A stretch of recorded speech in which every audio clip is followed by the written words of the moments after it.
It's okay to make bad art. If you're a creative person like I am, you have so many thoughts and ideas and projects swirling around in your head constantly. It feels like these thoughts overlap until you don't even know what you wanted to create in the first place. I find myself starting projects but never finishing them. It seems like all these ideas in my head can never come to fruition, and part of me is scared that they will. I am scared to make art. I want to make a video, but it can't be too short or it can't be too long because then I will lose people's attention. Why do I even want to make a video if no one will see it? I want to delve into fashion and makeup, but I'll never look as good or as put together as influencers on TikTok or Instagram, so what's the point? I want to make 3D art and sculptures, but they just take too long, and what will I even do with them afterwards? What if no one sees them? I want to write a novel, but I don't have the mental space. I'm not capable of writing, and what if no one ever reads it? I want to paint, I want to draw, I want to write, I want to do it all. But what's the point if no one sees it? What's the point of making art that seems useless, that seems bad? The reality is, you can't avoid making bad art. Art that no one will see, art that will never match your expectations or the expectations of others. So then, what's the point of making art? You have all these ideas in your head, but you aren't taking action. When these thoughts and projects lay dormant in your mind, your creative spirit becomes stagnant, and so then you drop these ideas altogether. You can't just wait for a good idea to pop into your head. The good ideas come as you go, but you must take action. I want to paint again, but I don't know where to start. So I picked up a paintbrush with no idea or plan, and I just started. It's not going to be good. I haven't practiced in a long time, but by making that first step, I opened the door to progress and improvement. I want to create 3D art, but I don't even know where to begin. So I brained up all my swirling, mixed up thoughts onto a sheet of paper, and I choose one. From there, I just start creating. I shatter ceramics, I cut up cardboard, I pick up my glue gun, and I just start. No plan in mind, no real outline. I go into it blindly, even if the results aren't what I intended. I want to write. I've wanted to write a novel since I was a little kid, and so I just started. I opened up my computer, pulled up a document, and started typing with no direction. No outline, no guide. I took it slow because I don't know where my thoughts will lead me, but somehow I ended up writing 37 pages in 2 months, and I'm still going. But how do you keep this creative flow going?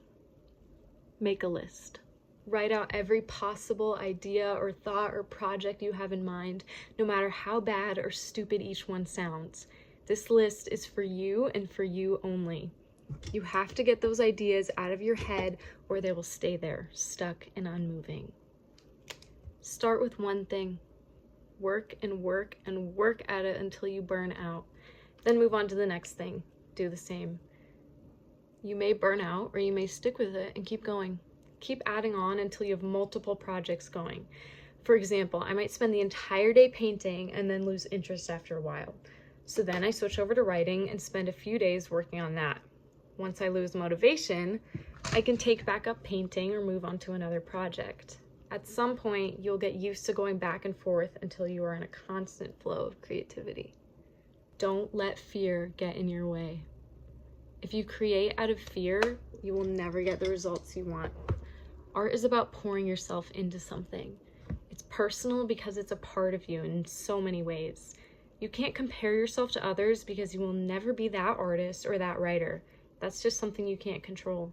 As Andy Warhol says, don't think about making art, just get it done.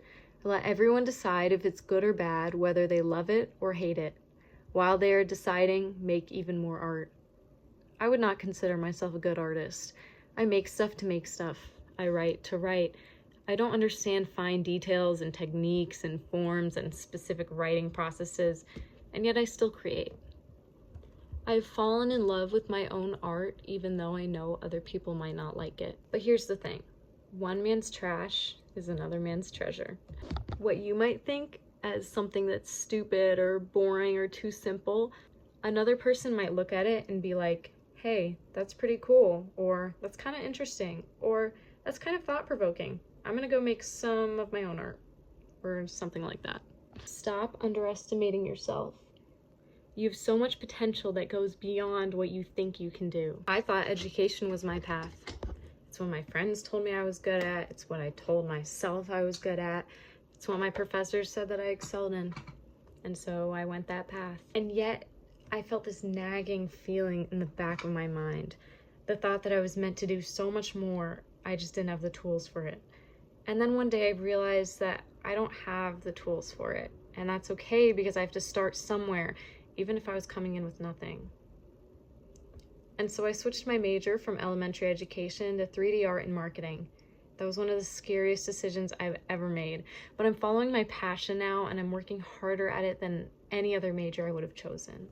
Maybe I'm just rambling, but what I'm trying to say is that it's okay to make bad art. It's okay to make art that people might never see.